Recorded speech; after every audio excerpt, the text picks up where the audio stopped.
As manifestações de brasileiros e brasileiras que ocorrem desde domingo, indignados com o resultado das eleições, buscam de forma ordeira, pacífica e respeitosa uma resposta para as fraudes que ocorreram no sistema eleitoral no Brasil. Não foi só nas urnas e nem na apuração, e sim em todo o processo desde o início. Lula é apenas uma peça dentro desse sistema sustentado pelo regime cleptocrata. Vamos relembrar. Em 21 de março de 2019, um grupo de juízes federais e desembargadores viajou a Curitiba para manifestar apoio e solidariedade ao então preso chefe de facções criminosas, o Lula, participando da chamada, aspas, Vigília Lula Livre. Você já viu o negócio desse? Juízes sensibilizados com o ladrão preso? Veja o desfecho já previamente estabelecido e que culminou na ressurreição do maior bandido político do século XXI. Para derrubar Bolsonaro, era necessário um oponente sem nenhum escrúpulo e moral. Por isso, tiraram Lula da cadeia, anularam a sua condenação numa manobra jurídica fraudulenta e devolveram seus direitos políticos, tornando-o elegível ao arrepio da própria lei ficha limpa. Com a liberdade, Lula estaria totalmente desimpedido para concorrer ao pleito eleitoral deste ano. Agora eu começo a apresentar o roteiro desse terrível teatro de horrores, cujos protagonistas principais já sabiam o final dessa história. Tudo foi meticulosamente planejado. Impediram toda e qualquer ação que garantisse transparência na votação e na apuração. Então discutido o voto impresso auditável com o escrutínio público, como rege a nossa Constituição Federal. O ponto alto disso foi a ida dos ministros Barroso e Alexandre de Moraes até a Câmara Federal meses antes das eleições para pressionar a troca dos presidentes da comissão,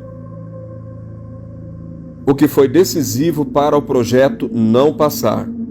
Nesse mesmo dia foi gravado um vídeo com aquela fatídica passagem de Barroso nos corredores do Congresso Nacional com a sua declaração eternizada, aspas, eleição não se ganha, se toma, reforçando, portanto, a frase do Zé Dirceu que disse, aspas, nós vamos tomar o poder, que é diferente de ganhar a eleição. A partir daí, a engenharia criminosa não parou mais. Ampliaram o poder do TSE, concentrando a autoridade na mão de apenas um homem, Xandão, aprendiz de Hitler. A ministra Carmen Lúcia, por sua vez, entrou para a história quando reconheceu em voto recente a inconstitucionalidade da censura. Porém, lavou as mãos numa atitude totalmente favorável a toda essa ditadura promovida pelo seu colega Xandão. Ainda não sabemos como, mas o sistema amordaçou os ministros Nunes Marques e André Mendonça, que hoje são meras peças figurativas no STF. Xandão e Lula garantiram que a propaganda eleitoral em rádio, fundamental e largamente difundida no Nordeste, fosse fraudada em benefício de Lula, com 154 mil inserções a mais em desfavor do candidato presidente Bolsonaro.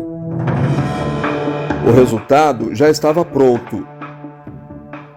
O conglomerado Globo de Comunicação, Folha, UOL, Estadão, Cultura, Band montaram e lideraram um pool de mídia favorável a Lula, garantindo 24 horas diárias de propaganda e mentiras absurdas contra Bolsonaro. E na semana decisiva do segundo turno, o site G1 do Grupo Globo divulgou uma simulação em tempo real, garantindo ao Lula vitória no segundo turno, em total convergência com o TSE, tudo muito bem arquitetado. Entretanto, após a repercussão escandalosa e negativa nas redes sociais, a matéria foi retirada do ar imediatamente. Enquanto isso, o Xandão liderava uma ampla rede de vigilância contra as informações verdadeiras, fazendo censura prévia em veículos de comunicação, decretando prisões de ofício, desmonetizando canais de direita, perseguindo ativistas e apoiadores do Bolsonaro, determinou invasões em diretórios do Partido Liberal, sequestrando material de campanha do chefe do executivo, proibiu o uso da bandeira nacional nas fachadas das casas, proibiu associar o número 22 a qualquer peça publicitária, mesmo que fosse em alusão à Copa do Mundo. Uma perseguição e caça às liberdades nunca vista por aqui, só na Venezuela, Bolívia, Nicarágua, dentre outros. Censurou a Jovem Pan, Revista Oeste, Brasil Paralelo, Gazeta do Povo, Revista Cruzoé, dentre outros. Derrubou perfis de líderes religiosos como André Valadão, Silas Malafaia, Otônio de Paula. Mandou a Polícia Federal invadir a casa de empresários numa censura ditatorial perversa, nunca vista antes, só nos templos de Hitler, Stalin, Mussolini, Mao Tse-tung, Kim Jong-un e demais ditadores mundiais. A Justiça Eleitoral nos estados aderiu e reforçou a fraude sistêmica, vigiando até a militância voluntária, mandando retirar cartazes, outdoors, adesivos de carros e até a bandeira nacional teve seu uso censurado. Enquanto a campanha de Bolsonaro era cerceada de todos os lados, Lula seguia livremente, fazendo tudo o que Bolsonaro não podia fazer, inclusive comício no Complexo do Alemão com traficantes do Rio de Janeiro, usando o boné de facções criminosas, lives disseminando mentiras e discursos de ódio, além de ameaças atentatórias contra a segurança nacional. Xandão tornou-se um ativista político a serviço do PT e da imprensa militante de esquerda, atendendo todo e qualquer pedido dos tentáculos da campanha petista, comandada pelo senador saltitante do Rede Sustentabilidade. Já Bolsonaro foi proibido de falar as verdades sobre as condenações do maior chefe de organizações criminosas do planeta em suas redes sociais. Lula não é e nunca será inocente, como seu próprio tesoureiro Marcos Valério afirmou em delação premiada que ele tem fortes ligações com facções criminosas e que seu partido e o PCC são faces da mesma moeda. E a senadora Mara Gabrilli disse na imprensa que o ex-prefeito de Santo André, Celso Daniel, foi assassinado a mando do Lula. E para calar a boca de Ronan Maria Pinto, Lula desembolsou 12 milhões de reais. Outro protagonista compõe esse roteiro de horrores. É o cabo eleitoral Edson Fachin, que pavimentou o caminho para a entrada de Lula nos morros do Rio de Janeiro.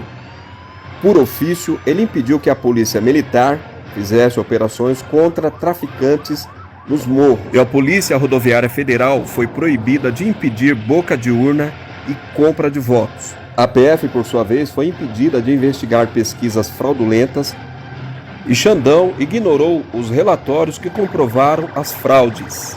As empresas de pesquisas, muito bem pagas por banqueiros e empresários e terceiros, criaram simulações e números a bel prazer para atenderem seus próprios interesses e causaram um grande impacto negativo no resultado da votação em desfavor do presidente Bolsonaro, em especial no primeiro turno. E a fraude não parou por aí. Redes sociais foram vigiadas, canais desmonetizados, contas foram bloqueadas, influenciadores foram silenciados, numa perseguição política e ideológica nunca vista em toda a história das eleições no Brasil. Câmara e Senado Federal calaram-se diante de todos os arroubos autoritários e ativismo judicial praticados pelo TSE, STF e instâncias inferiores. Conclusão: nem Bolsonaro e nem ninguém da direita conservadora seria capaz de vencer uma eleição tão desigual, cujo resultado já estava programado para eleger o descondenado Luiz Inácio Lula da Silva, que goza de férias na Bahia, enquanto o Brasil mergulha no caos. Depois desse relatório, você tem alguma dúvida de que Lula não é vencedor desse pleito eleitoral? A fraude foi sistêmica. Essa eleição foi uma verdadeira farsa. Precisa ser anulada imediatamente. Por favor, não retenha essa informação. Espalhe ao maior número de pessoas que você conhecer antes que ela seja censurada pelo Xandão.